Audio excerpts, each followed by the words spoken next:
ايه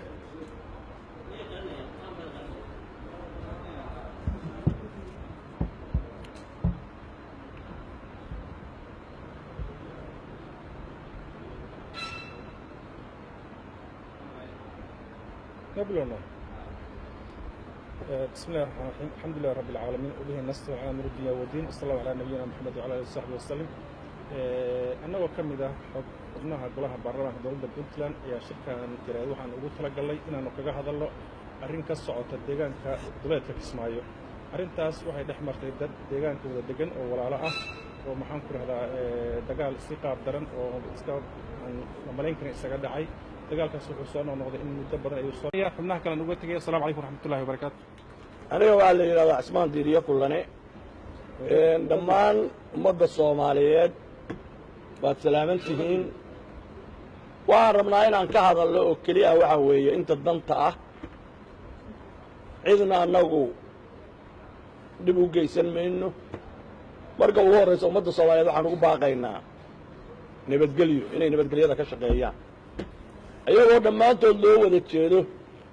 oo ayagoo dhammaantood madaxa iskula jira haddana inay jifa iyo koox iyo tuulo usii kala googo'aan waa nasiib darro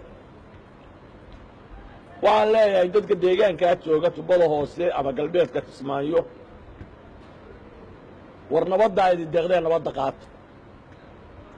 war waxyaabaha xunxun oo aan meel lagu kala gaarayn oo xalaytadaa u dambaysay ka dhacday Kismaayo oo waddada gaari loo galay oo waddadii taayiradii laga baljariyey war waxaasi dad ma dhaqaana isaga baxa madaxweyne Axmed Madoobe waxaan leeyahay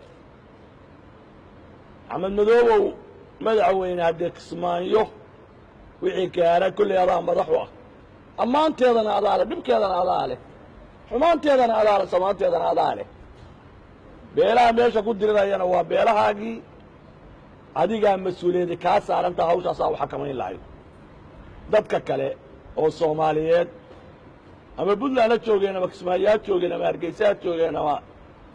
Baydhabo ha joogeen war waxayna deeqda nabadee dadka aynu nabad ugu talinno aynu nabad u naadinno inta kaloo haatan ereyada ka dhawo beelaha jubbooyinka hoose gobollada Jubbaland dega dee iyagana xil baa saaran oo xilkoodiina waa guteen oo kolley waa wada hadal siiyeen inay sii adkeeyaan iyagaa laga rabaa hadalka waxaan ku soo gabagabaynayaa badin maye aad iyo aad baan u soo dhowaynaynaa odayaasha heshiiskoodii aad iyo aad baan u rajaynaynaa inuu hirgalo